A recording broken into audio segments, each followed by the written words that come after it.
feedback. All right, so welcome to the second to last presentation of the week. So I'm going to walk through a partnership that Bloomys had with Bose. Jim Kostinden from Bose unfortunately wasn't able to make it due to fires he had to put out, and he was very sad to miss NIWeek this year. But this is a joint effort between the two of us where we came together. Bose had an architecture that they used that was very instrumentation based. Bloomys has our EFT module for testing, which has a hardware measurement abstraction layer. And we came together to basically combine the two to give Bose something that was more flexible for their test stands going forward. So go over a little bit about who Jim and I are, talk about the partnership that's existed between Bloomys and Bose, go into a little bit of the differences and compare and contrast Bose's BEAT architecture, which is the Bose environment for automated test, versus Bloomys' EFT module for testing, and specifically our hardware access framework. So talk through, to compare and contrast those, talk through what we had to do in order to merge them, and go through the business cases for it. So Jim leads the test engineering group at Bose. He's been there, I don't remember exactly, about 7 or 8 years, I believe. If anyone knows better, please correct me. So he's developed the entire, basically he's run the entire test system team at Bose. Since then, he's developed a test stand that is, or a test station that is relatively fixed. It's basically their universal test system. They have all of the instrumentation that they would need to test all of their products. Every once in a while, they might depopulate certain cards and stuff like that. But for the most part, it's a very structured system, and they've deployed that all over the place. They use that. They have hundreds of those. I am the Chief Technology Officer at Bloomys. We're a Platinum Alliance partner with National Instruments, and I'm the Chief Architect of our EFT module for test stand. And so with this combination, we've really been able to come together from both a business standpoint and a technical standpoint. And so in my background, I've delivered test systems to a huge range of industries, from automotive to aerospace and defense, medical devices, all the way to rocket motors.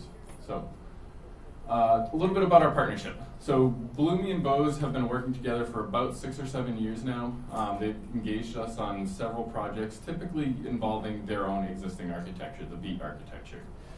We've essentially been test developers for them, helped them out of sticky situations when they just needed to get product out the door, or when they had a more complex test that needed some higher level support. And so their test platform, very NI based, it uses PXI, LabVIEW test stand, and what this partnership came together about was essentially Bose is moving from defining all of their tests, writing all of their own tests, defining all the test hardware, to moving towards what they call a JDM, or contract manufacturers all over the world. And as part of that, they want to enable their JDMs to be able to specify their own instrumentation. So previously, where Bose defined the entire test setup, they may have JDMs that are only building one type of board or one type of product, where they need a stripped down version, or want to define their own instrumentation associated with that. But in the end, Bose wanted to be able to maintain the test architecture, so if they did move from JDM to JDM, they don't have 100 different test architectures across 100 different JDMs. I'm sure many of you have several different test architectures just among the engineers in your group, and so if you can imagine if that's spread across several companies, or hundreds of companies, that can get messy really fast. So they essentially wanted to push out an architecture that their JDMs could use with all of this disparate instrumentation. But their existing architecture was very specific to the instrumentation that they had in their systems. So essentially, about 2 years ago, about 2 years ago at NIWeek, Bose noticed Bloomys' EFT module for test stand, which includes a hardware and measurement abstraction layer for test stand. And about a year ago, Jim approached me and said, hey, this is what we're trying to do. What do you think? Can we make this work? And we sat down for a few days and talked through their architecture and our architecture, and it seemed like a pretty good fit. It seemed like something we could do. So in the end, Bloomys benefits by getting a high visibility customer with a lot of test stand experience. I don't know if any of you have been to Jim's presentations, but he typically presents on test stand or test deployment every year at NI. So there's a lot of good feedback that we can get from Jim in implementing our architecture.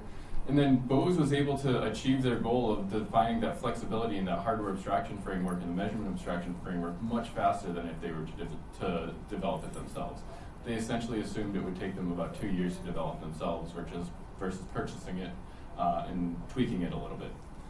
In the end, Jim was a test engineer, I was a test engineer. We're both more at the management level now, but because we architected our own solutions and because we followed a lot of the best practices laid out by NI for how to interface with Teststand, our software practices and the way we implemented our architectures made it really easy to come together and produce a good business solution that worked for both of us. So, when Jim and I sat down, essentially we both pulled up our presentations that he made to his internal management that I gave at presentations or to customers or at NIWeek. And they almost looked identical, and that's probably because we purged things from the NI website in terms of test stand architectures. But because of that, we both fit into the standard test stand kind of architectures, where you have operator interfaces. Test stand is at the center of it. You may customize your process models and have plugins for reporting or configuration files, have different ways of interfacing with instruments or code modules. And then you have your client test sequence for your particular products. And as we sat down, we were looking through all of this. Jim had his own way of doing things in terms of operator interfaces and process models that he wanted to stick with. And so really, we just were focusing on those instrument interfaces, how to make those instruments more flexible and how to make those interfaces to various instruments that we hadn't even thought of before easier. So, Bose's interest specifically in the hardware access framework was for the hardware and measurement abstraction layer. Moving from those Bose-defined instruments to who knows what instruments their JDMs may define, anything from a boxed instrument to maybe they're rolling their own multimeters using DigiKey to try to save money. I don't know. So there's a lot of possibilities there, and we couldn't really define what that scope was. So going to a flexible plugin-based architecture like our hardware access framework made it really easy for Bose to push out this architecture. And because they are pushing out an architecture, it allows them to, as I said before, move from JDM to JDM, have the same developers, maybe the same Bose employees can go to each JDM and understand how to interface with that instrumentation and those test sequences very easily. Not only that, but if you have a test sequence that's written by one JDM, you move to a different contract manufacturer, you can take that test sequence with you. You may need to tweak a few things for instrumentation, but the test sequence itself rarely has to change. And there's a picture of Bose's AT2 rack.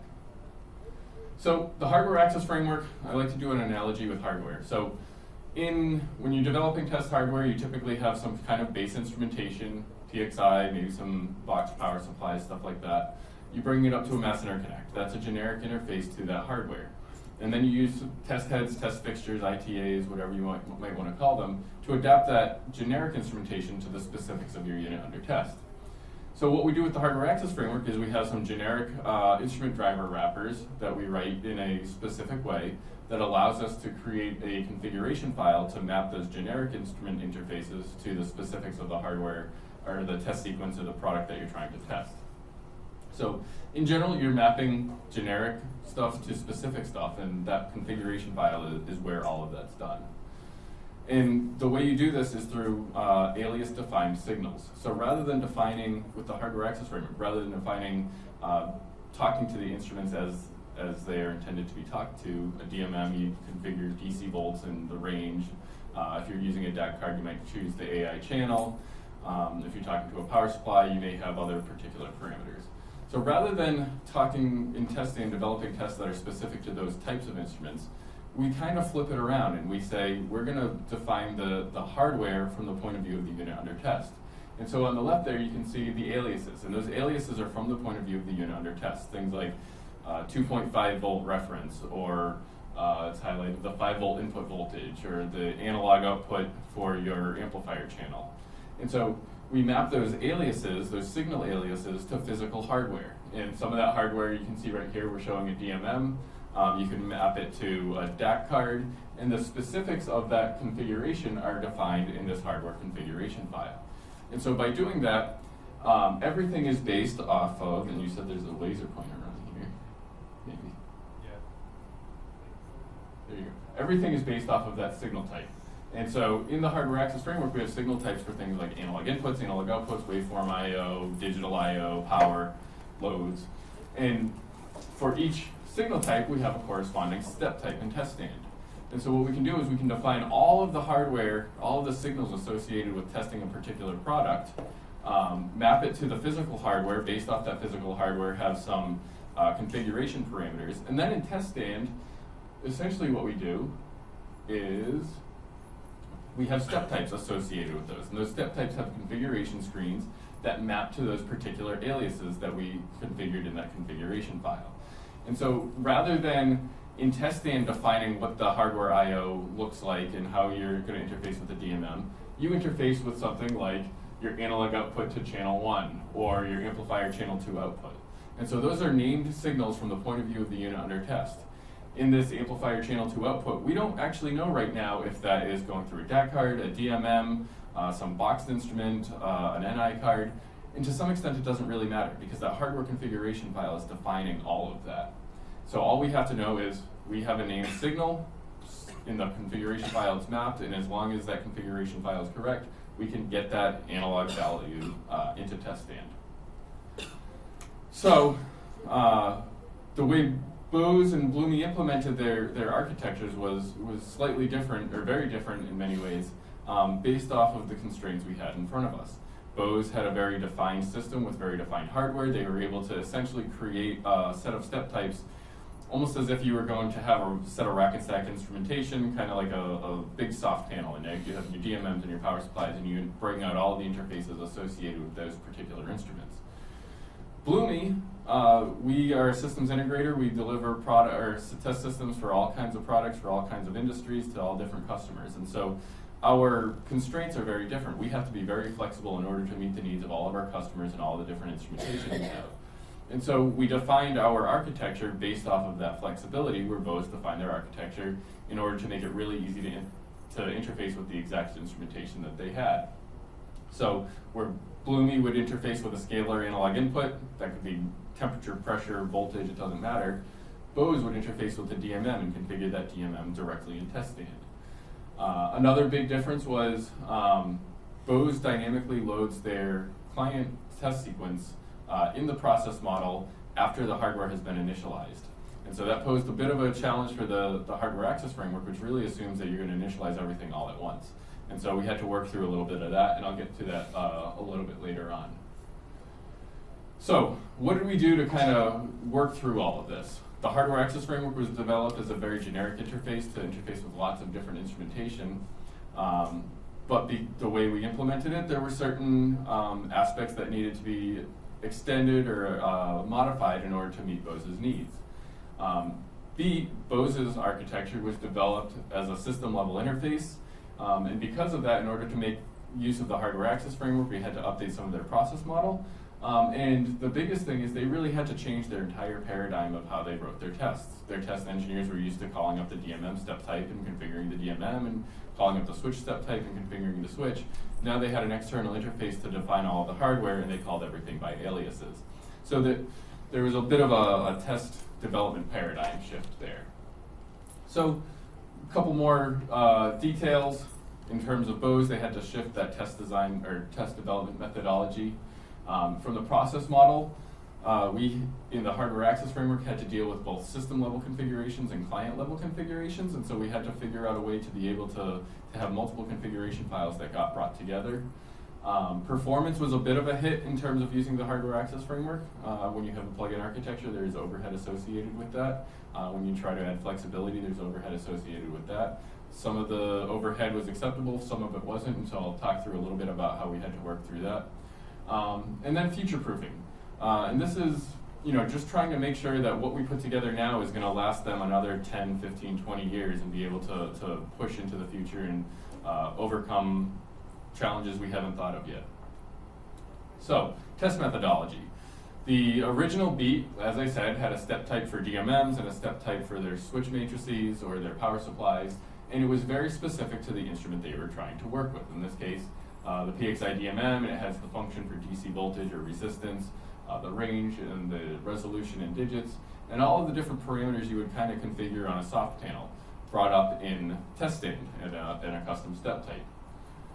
On the other hand, as I mentioned before, the hardware access framework, you define that hardware configuration in a separate file and then map your test sequence to that file so that you call an analog input step type to measure your voltage. And in the step type defines the signal alias. The signal alias at runtime looks at the configuration file, configures the hardware, and executes it per that configuration file.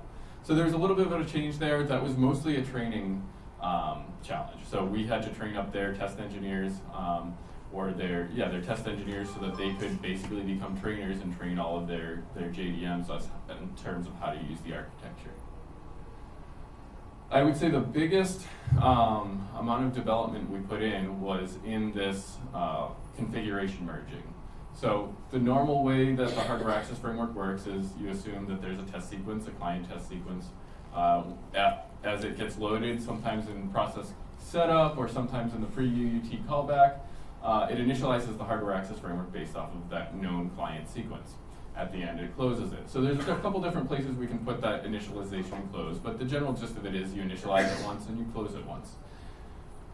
However, what Beat was doing is initializing some system hardware at the very beginning, and then storing those instrument references to station globals, and then loading their client sequence dynamically in the pre-UUT loop. And so the purpose of this was they can now essentially run different boards within a test process and dynamically change between them very easily.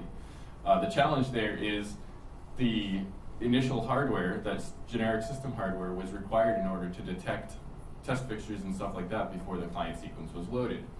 And so then at the end, after the test is run, unload the client sequence, reset some instrumentation, and finally when you're done testing, you close all of those system instruments. So this kind of broke the way the normal hardware access framework way of doing things. And so, as I said, the most development that we spent on this was trying to figure out how to overcome that. And in the end, we added a feature to the hardware access framework to allow us to link configuration files. So previously, where you'd have one configuration file per unit under test, now we could define any number of configuration files that could be brought together through these linked configuration interfaces. And so what we did is we essentially kind of took the best of both worlds. We have a system hardware access framework configuration file that has all the system I/O that's generic to all of the systems. So they have a certain set of requirements in terms of how to detect the fixture ID and make sure that the hardware is connected and that their air pressure is detected, and all of their systems need that. So that's that generic, or the system configuration or generic configuration file. So in the new process model, we initialize that generic hardware access framework interface. We reset the hardware. We then use Bose's dynamic loading of the client sequence to pull up that sequence. Based off of that sequence, we can determine what the client hardware access framework file is, merge that into the existing initialized one, run our test, unmerge, reset our hardware, and then at the very end, close the hardware access framework. So as I said, we're basically trying to merge the two of these. And so we got a new feature out of the hardware access framework because of this. So essentially previously, as I said, one client sequence, one configuration file. We now have a configuration merge utility that allows you to, at runtime, at configuration time, point to any number of files that you want to interface with. And at runtime, it'll pull all of those in and basically make it look like it's one hardware access framework configuration. So the typical use case for this is where you have a system configuration, you have all your system I/O defined that every single test fixture is going to use, and then you merge in your client configuration. But we've used it for things like self-test as well. So there's a lot of applications here. In self-test, each type of modules, matrix or DMM or industrial DIO, each gets its own configuration, and the self-test file pulls all of those in to define a single system configuration. So, next thing, test performance. There was a small performance hit associated with the dynamic loading of plugins and of both plugin step types and of plugin drivers. It was probably on the order of 5 milliseconds. And in the end, as we went through testing and verifying all of this, the performance hit that was taken there was outweighed by the benefit of the flexibility. The performance hit that wasn't okay was in DAC-MX. And so with DAC-MX, of all of the drivers that we've developed for the hardware access framework, DAC-MX is the one weird one. So with most instrumentation, you initialize it at the beginning, like your DMM, you initialize the DMM, you configure, you take measurements, you configure, you take measurements, and then when you're done, you close it. With DAC-MX, you can have the same analog input channel that can be used in a lot of different ways. You can configure it for voltage or for strain gauges or thermocouples. You can configure it for scalar data, for waveform data. You can merge it together in multiple channels, or in multiple channels into a single task. And so this is a really different way of interfacing with it than with a DMM. And so in order to be as flexible as possible, we initially implemented the DAC-MX driver in a way that every time you took a measurement, it would open a task, take the measurement exactly as you had it configured, and closed it. That, when you start adding that up in terms of hundreds or thousands of tests, it added about 50 milliseconds per test step for that initializing and closing of the task. And so what we ended up having to do is to create a new intelligent DAC-MX driver. So the original one was essentially create the channel, take your measurement, close the channel. This is a little simplified. There's a little bit more before that. The new one had a task manager that monitored the task based off the type of task that you were using. So if you took, say, analog input 7, if you took a measurement on analog input 7, that's a voltage scalar measurement, and you kept doing that, it wouldn't close the task. But as soon as you had a different type of task, it would have to clear that task and then reinitialize it in a new format. And so a lot of work went into trying to figure out how to maintain that and manage what task is open and how it's open and how to tell if it's the same type of task.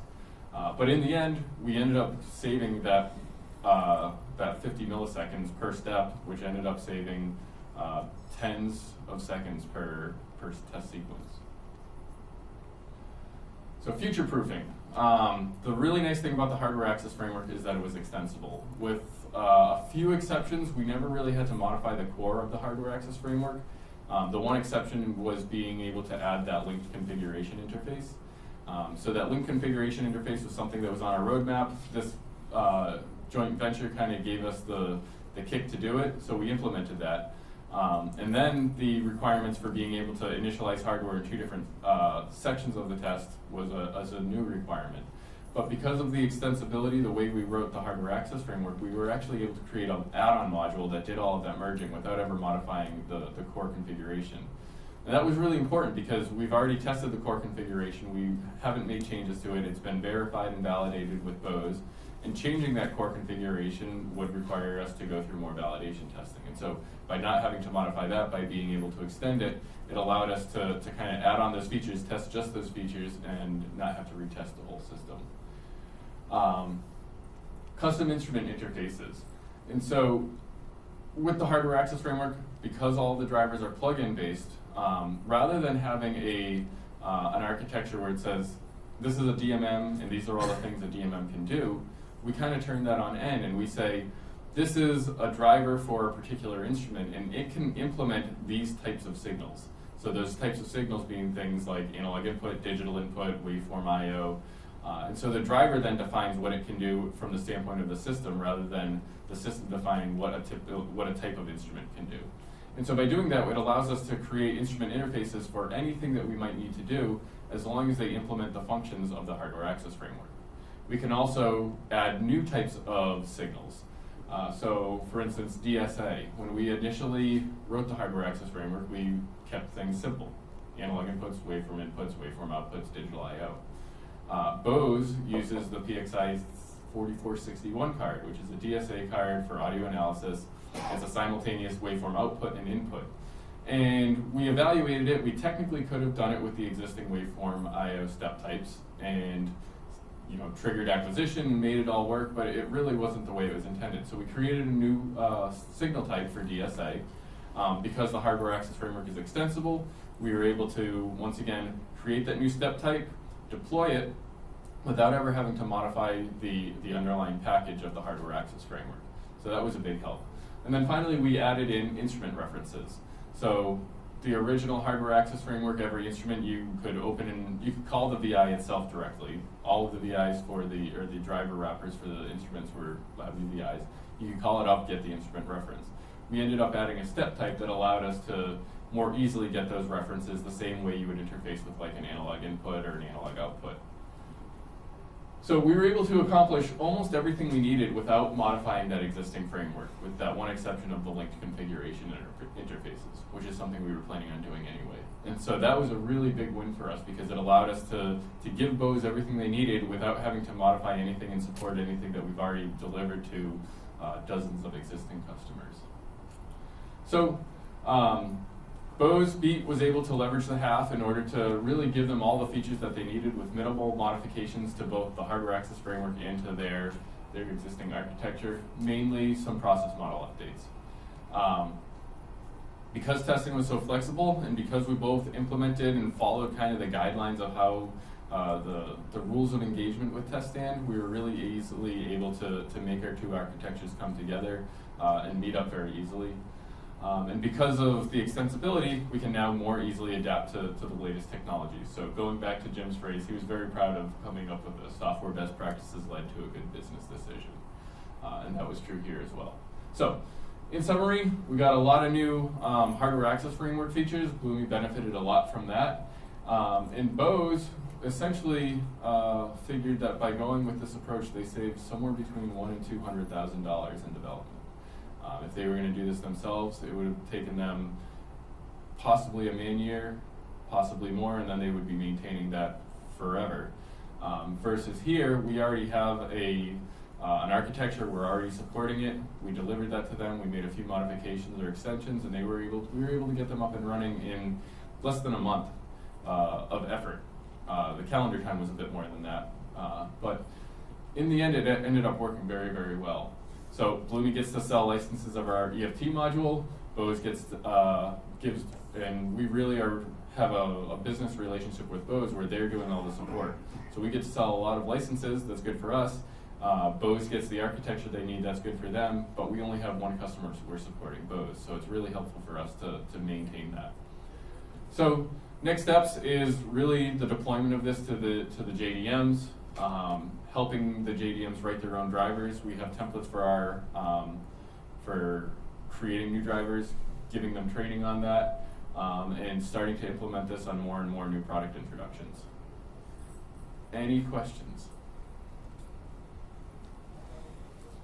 So the JDMs would write the drivers for alternative instruments? Yep, so the question was how would the JDMs interface with other instrumentation? And so the idea is either Bose or the JDM, depending on the level of competency, would write those drivers for, say, a third-party power supply. And those are done in LabVIEW? We have essentially deploy the hardware access framework with a template LabVIEW project that shows you how to implement every feature of the hardware access framework. A few slides back when you were talking about the plug-in drivers and, yeah. and pros and cons, not really pros and cons, but it went fast. I don't think I caught it all. Yeah. could you run? This slide? Yeah, particularly about the plug-in drivers. Yeah, so what you had to say about that. So with our plug-in drivers, as you mean when I was talking about how we kind of turned the interface on it? Yeah, so when you normally, and when I started out with test stand and the way most people interact with test stand, you're going to write a driver for a DMM or a switch matrix, and you're going to implement all those functions for a DMM or a switch matrix. So let's start with a DMM. You have the function, DC volts, DC current, 2-wire resistance.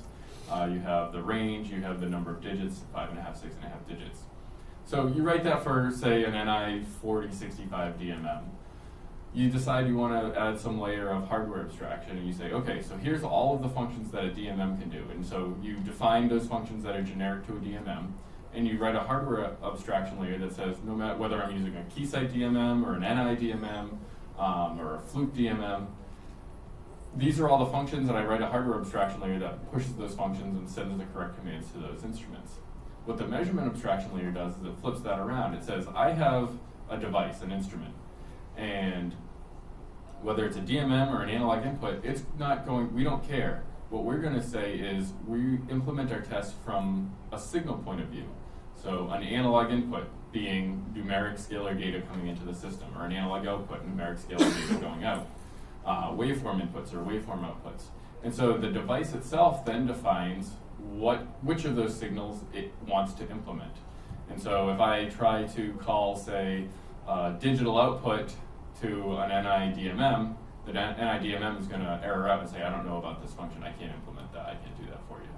And so rather than having the test system define what a DMM can do, where the test system defines a signal type. Because from the standpoint of the unit under test, you don't care what instrument you're using. If it has the specs that you need, great. But you care about, I need to measure my 5-volt rail. And whether I use a DAC, a DMM, or some op amp that I put on a breadboard, it doesn't really matter. Yeah, question? So the half file format, I mean, obviously it seems like it's geared towards testing. So I'm assuming the INI file that's output is to be read by testing.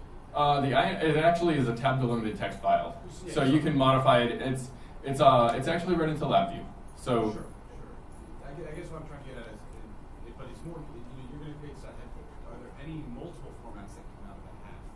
Or is it just going to be this one? it's on the roadmap to basically have database and XML formats as well, or JSON, have it abstract out the file format. We aren't there right yet though. So right now it's just tab delimited text. The nice thing about that is even if you don't have the configuration file editor, you can open it up in Excel, and as long as you know the syntax, you can write everything you need to.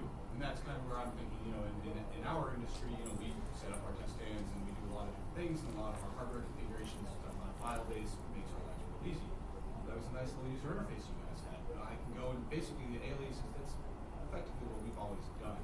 Okay, well maybe you have a nice little interface and maybe there's a place to sell some things, but it's got to have a few different output files. Right. I was curious if that was, it's on the roadmap, that's good. It's on the it's the lower priority of the roadmap, but it is something that we've looked into. I have a question. Yeah.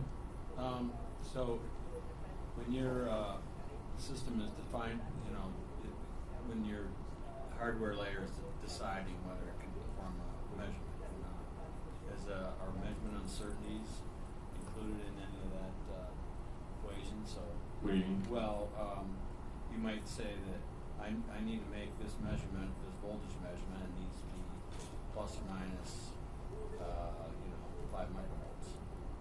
Can it make that measurement? It doesn't, from the test development side of things, from the testing side of things, we don't define that. No, it's really kind of the same way you would define any system. It's up to the developer to understand the capabilities of the instrument when they're defining it. Okay. So you might look at the range, and I can measure that range, but not. Yeah, there's no validation of the measurement accuracy or uncertainty or anything like that that's built directly into the architecture.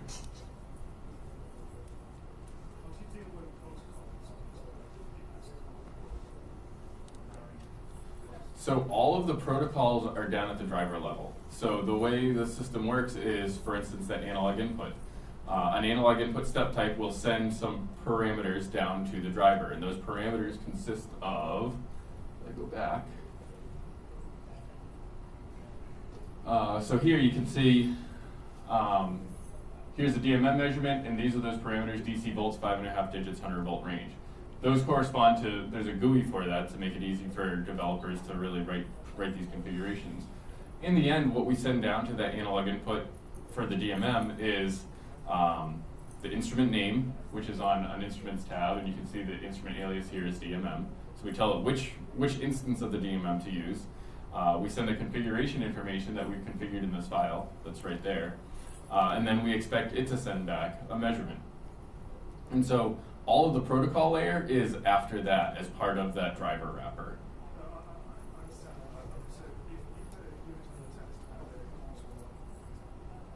Oh, I see what you're saying. Yes, so I don't show it here, and I don't have really any screenshots, but we do have an abstraction set up as well for communications devices and messages. And so take a simple example, a serial port. You may have some hex string that turns on a digital output. And you don't want to remember that hex string every single time you want to turn on that digital output. So you would give it a name, an alias, just like you would a signal here, that says digital output 1 enable. And then in your configuration file, and like I said, I don't have any screenshots here, on that messages, you have a message definition. And that message definition is 010A7. What I was trying to get at was, did you have like a signal type for reading narrative? We don't have any of that quite yet, no. We would probably, depending on how, there's two ways that can be done. If you have a really specific interface to the AirInc where you're reading and writing channels, you could actually implement that as analog inputs and outputs. If you want to do it more from a communication standpoint, as in like sending packets or sending messages, I would implement that in the comms messages. There's one common thing that comes up is if there are comms interfaces to test. One is to communicate with it, and the second thing is to log or bring up the console report to sort of say things. So I don't know how. Looking at it as an instrument that allows you to sort of bring up those things and sort of debug numbers. Mm-hmm. So I see there are advantages both ways.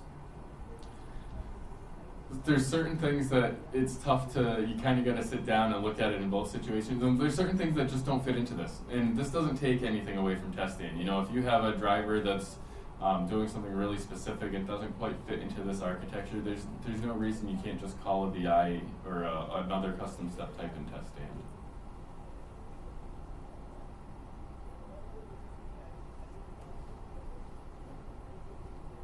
Yep. Is this something you're working with multiple companies with, or like if you develop a fixture for a company, you're using? Yeah, so originally this was developed in-house as just a way to make ourselves more efficient. We used it, we're an integrator, customers come to us with a thing and say, hey, how do I test this, what do I do? And so we'll work with them to create a test procedure, develop the test system hardware, write the test sequence, and over the course of, I don't know, 5 or 6 years, we developed kind of an internal architecture, rewrote it several times, and it was just our way of making ourselves more competitive and be able to write those tests faster. As it got more and more mature, customers saw it and said, hey, I want that. And we didn't really have a way of selling it to them other than just giving away our IP. And so we ended up productizing it so that we could give it to them. We actually had customers buy hardware just so that they could get the software. And that didn't seem like a really good business case. So we ended up productizing it specifically so that we could sell it. Is that development or per deployment? So it's a development license per developer, and each developer gets unlimited deployments. It sits on top of test stand, though, so you still need the test stand, developer, and deployment licenses. Thank you. Mm-hmm. Anyone else? Well, thank you very much. I think there's a survey that you can take if you want to. And enjoy the last presentation if you are going to one. I myself have to run to the airport.